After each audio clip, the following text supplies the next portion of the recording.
I'm ChosenArchitect, and this is All the Mods 9 to the Sky.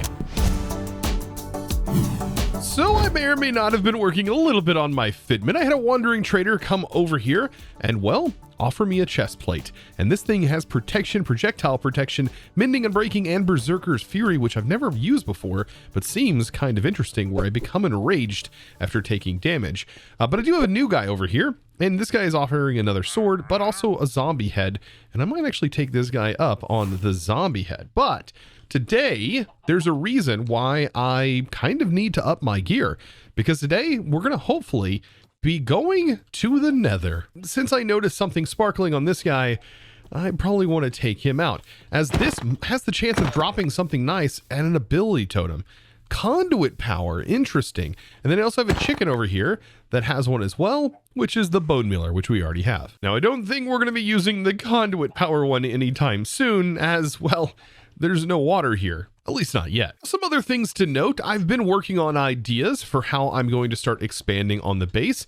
It is going to be a growing project over time, definitely. I plan on working on it a bit more, and I've even started to kind of collaborate together a color palette.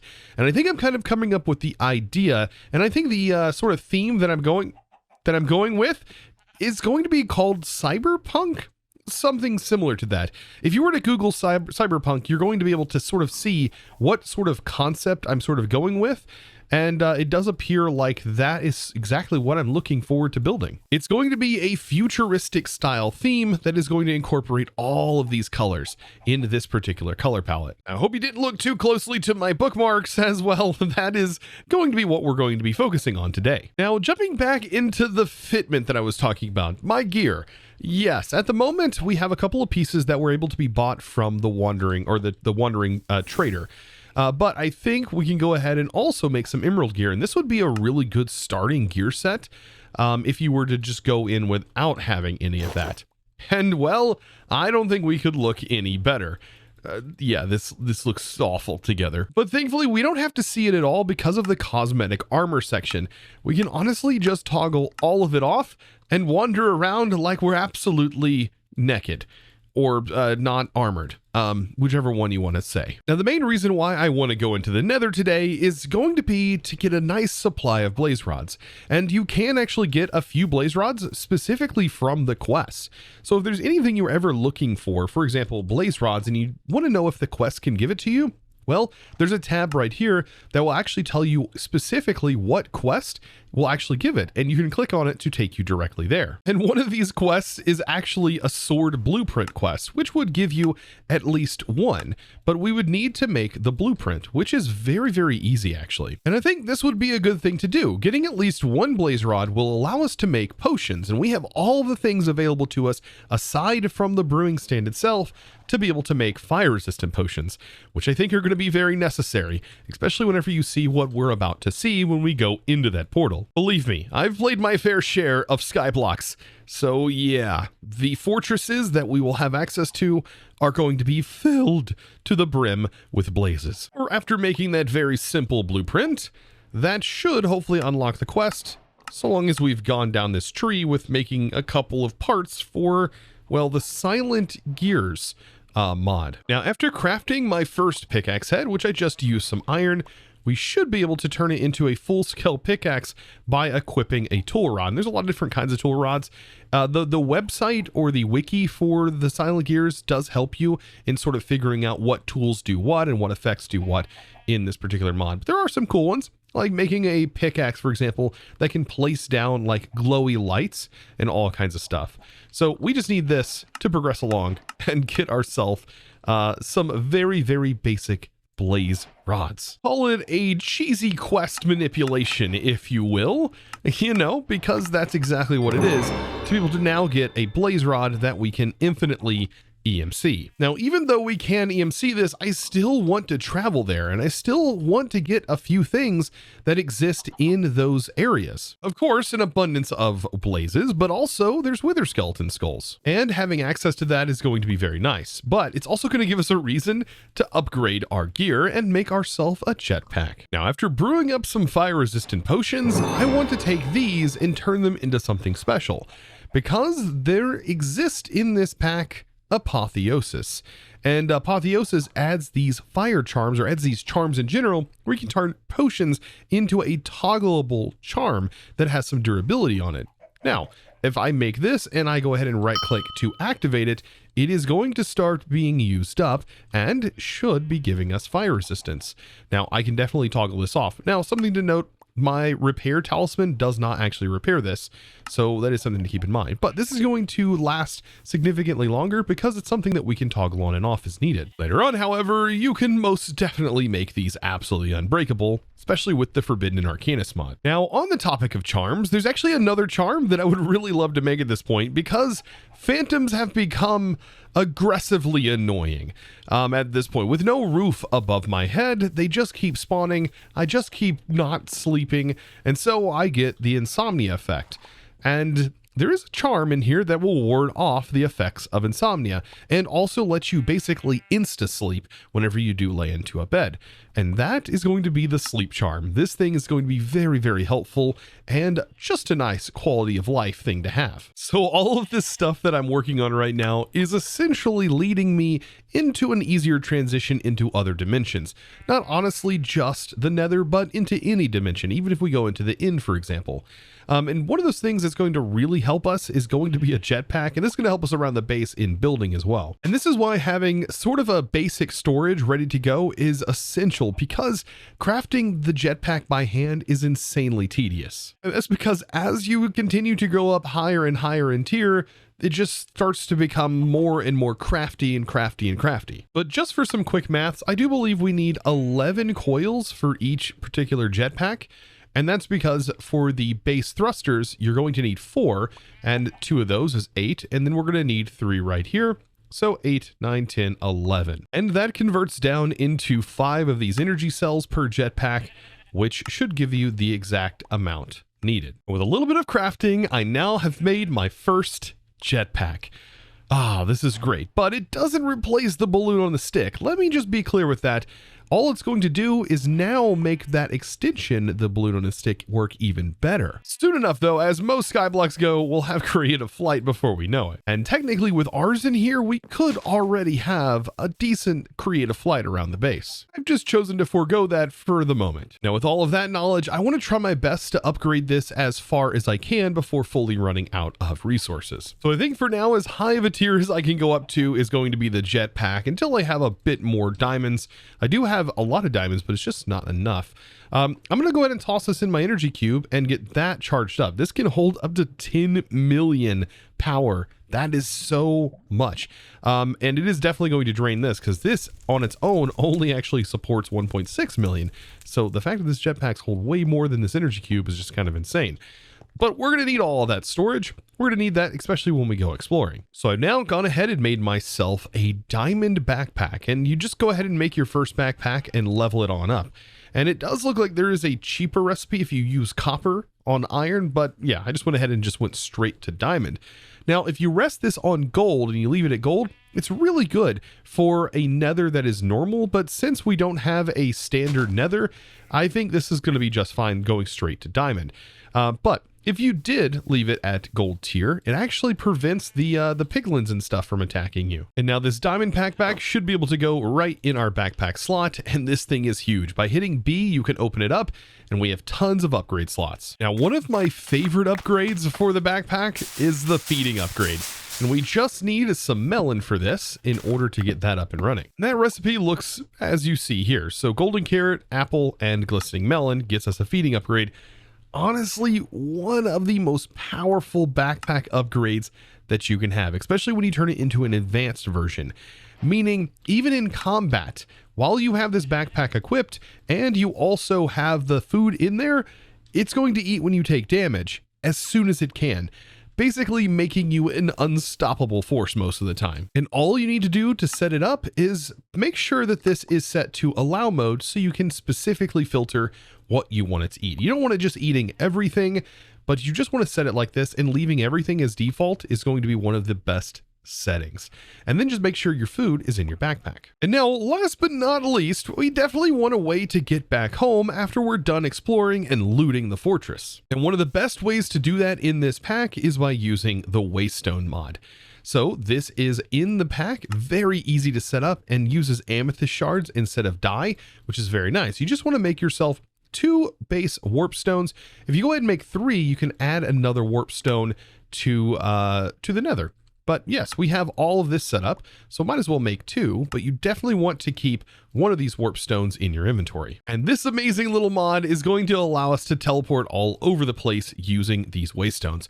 The only thing about these waystones is I really wish you could customize the way they looked 100%, like just by clicking, for example, a block on them to change their texture. But until we get into some more futuristic mods, this is going to be a great starting point for all of our different teleportation nodes. And I think right here is a good spot to go ahead and place this, and we can just call it good old-fashioned home. And so now that we have that in place, we have this waystone as well, we can use our warp stone at any given point, including cross-dimensionally, and we can just click this to teleport back home, just like that. Now, if that noise, by the way, is a little bit loud, I believe this is the portal sound, portal travel sound, and you can limit that quite a bit very specifically with your sound muffler mod that is up here in the top. Now this other waystone, I'm going to save it for the fortress. So I think I'm just about ready. My gold backpack is still charging, or jetpack, but I think that's going to be enough. That's going to be plenty for right now. Now I did go ahead and set some keybinds. Basically you want to go into your keybinds for the jetpack and change some things. For one, you want to make sure you can toggle the engine on and off, because otherwise if you go to jump around your base and you want to do it normally, you won't be able to, because with the jetpack on, you just get kind of flung in the air like this. And then some other things, hover mode is very, very awesome, and I have it set to my tab key. That allows me to kind of float in the air for a little bit. But notice how fast we are. That's another problem that happens with higher tier jetpacks, but I can solve this by increasing or decreasing the throttle, and I've set that to my up and down arrow keys. And so 60 is a whole lot better than maxed out, which is almost uncontrollable. So with that, I think I'm ready to build a portal. And the way I was wanting to do that is inside of these tubes. I kind of want to have portals in these. I think this is going to look really, really nice. So I'll place down the obsidian, and of course this can be hidden later on. But for right now, this should make a portal to the nether. And there we go. So from the other side, we can see, oh, that looks really good. So we have our computer over here, and then we have our portal in this one. Perfect. So I think at this point, we're ready to go. I have this insanely powerful sword that's going to help me go through this. We have the ability to toggle on and off fire resist.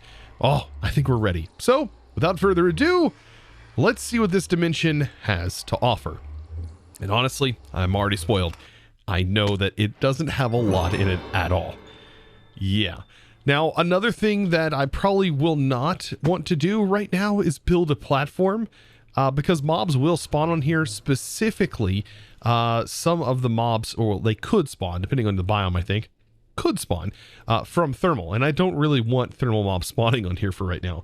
But I can go ahead and set a waypoint so I never lose this, since it is going to be kind of hard to see on the map. But speaking of map, that was the next thing I was going to mention. Right here, not even that far away, is where we need to go. So a little bit south, and by toggling on my hover, I should make sure that my Y value, which is this up here, making sure this doesn't drop too low. So something I'm going to keep an eye on as I work my way over here, and thankfully it's not too far away. And notice how many blazes there are.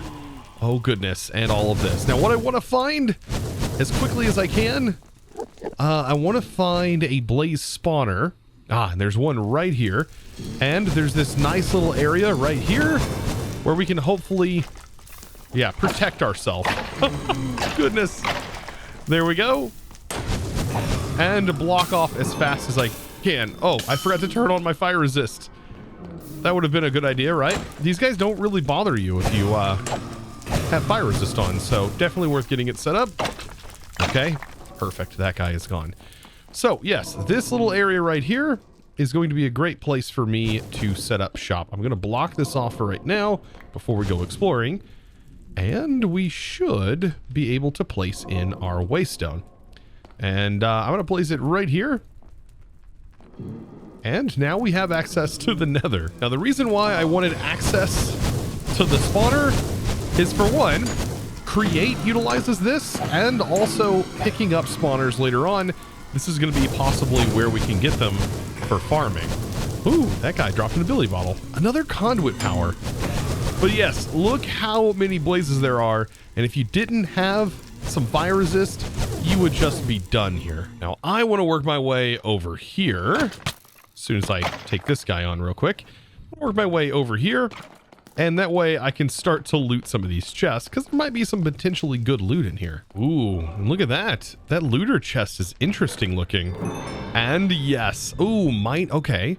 Mining fatigue. I don't know why we'd want to give ourselves mining fatigue, but there's capacitors, Wixie token, dispel on a witch while it's less than half health. Interesting. We just get given these? I will take it though. So yes, this loot's not bad at all. I don't think we need bundles. Maybe we can bring one just in case. But I was not expecting the loot to be that good. Okay. And I'm not surprised. Of course, there's even more. What is this? Alex's magnificent mansion. It costs half the cost, but that is a massive sort of structure there.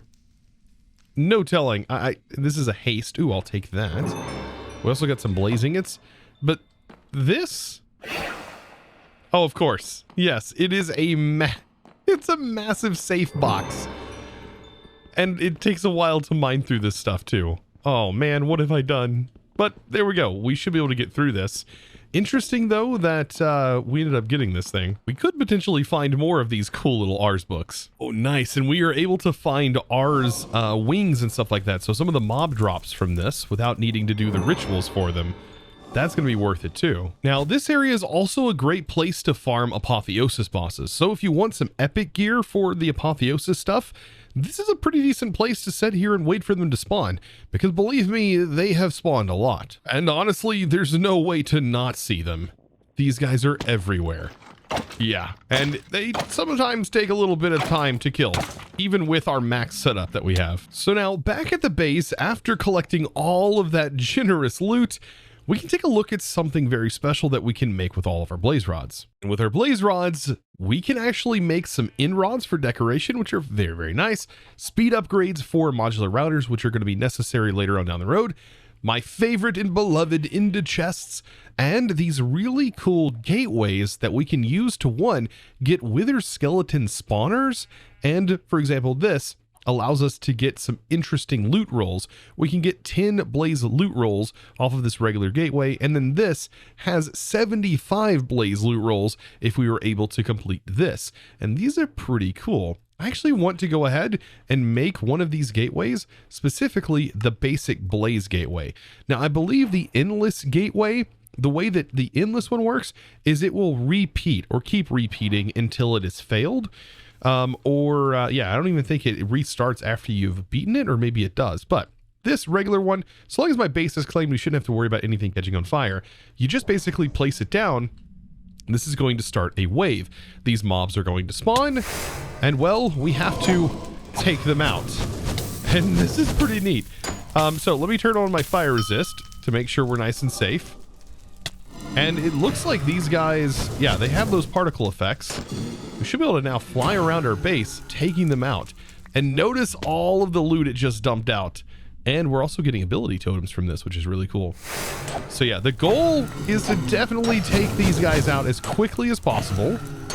And not only are you getting the loot from them, but you're getting loot rolls after it completes. Look how many blaze rods we're already up to. So if EMC was something you were ever worried about, I don't think you'd have to be worried about it for very long. This is just absolutely ridiculous. You're getting so much. And these blaze rods are worth so much EMC, especially for getting into building, which is another reason why I want all of this. All right, and I think we're getting to the last one. This is wave 5. I don't know how many waves. There's 5 waves. So we're on the 4th wave. We're getting there. Look how many drops we've already gotten, though. It's just ridiculous.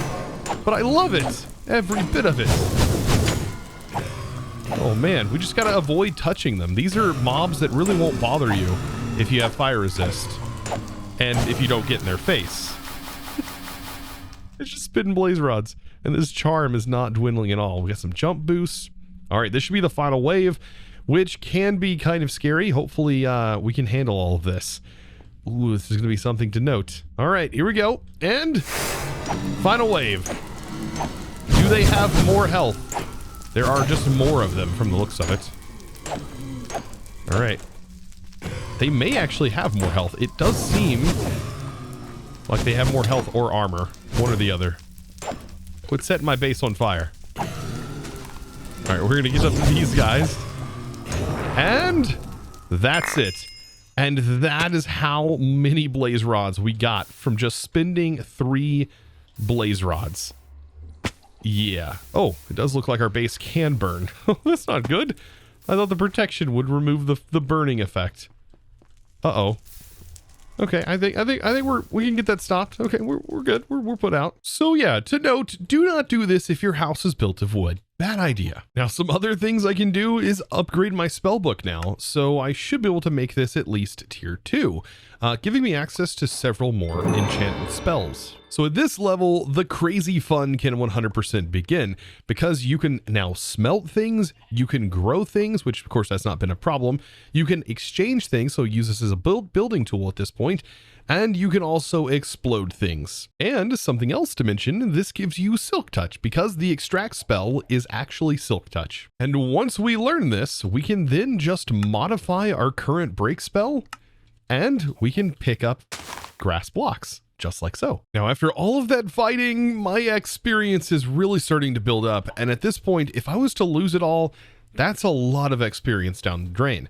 But I should be able to actually store this experience inside of an experience crystal from Utility X.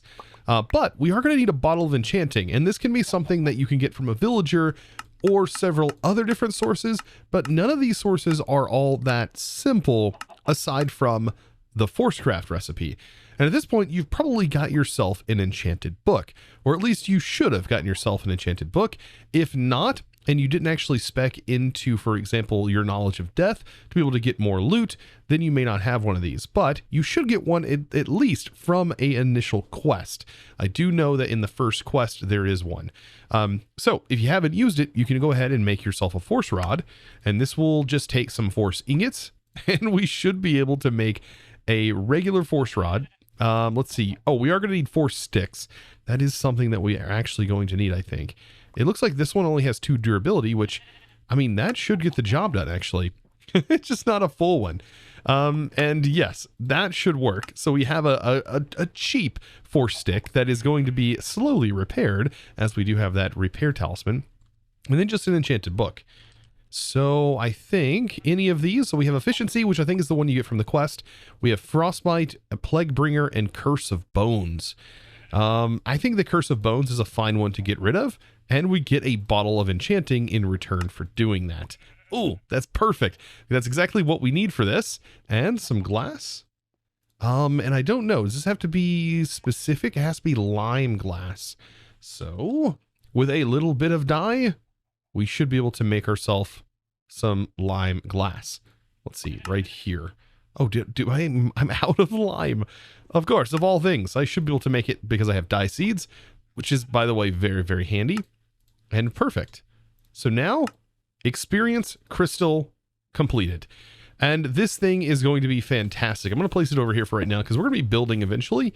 And what I can do is store all of my levels now inside of this thing. And some other nifty features that it has is you can actually click buckets on here to pull out essence from Industrial Foregoing. And this bucket can be used to jumpstart the progression into mob grinding utils, which is something that I'm going to be diving into very, very soon. So after all that, I've started to kind of work out how tall this is going to start being. And I'm getting very close to actually start changing all of the colors of everything and get this all up and running. But you can see right here, this pipe is going to run up through here. And since I was talking about sort of getting into mob grinding utils, I think this might be an interesting place to place mob spawners, where they will ultimately end up in this middle section, which will be an entirely separate floor, which will give me access to all of these pipes.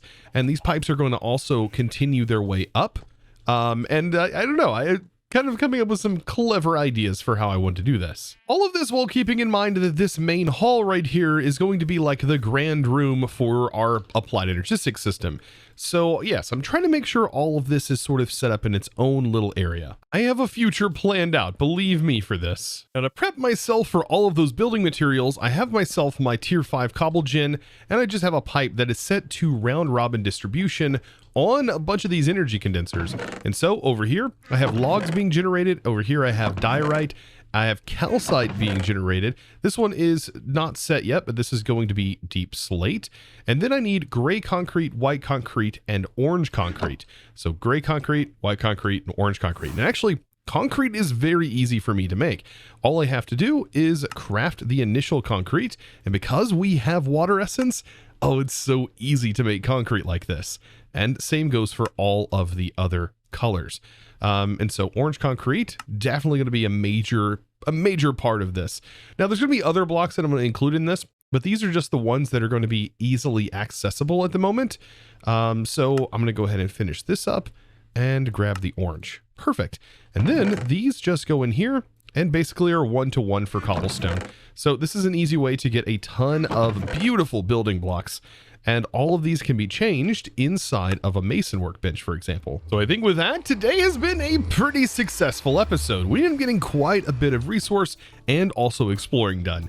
And so on to bigger and better things as we work our way towards jumping into applied energistics and many other more complicated mods to come. And so if this type of content is something you enjoy, be sure to click that subscribe button if you haven't already, and also give this video a huge thumbs up. And don't forget to comment down below if there was something I did wrong or something that you really enjoyed.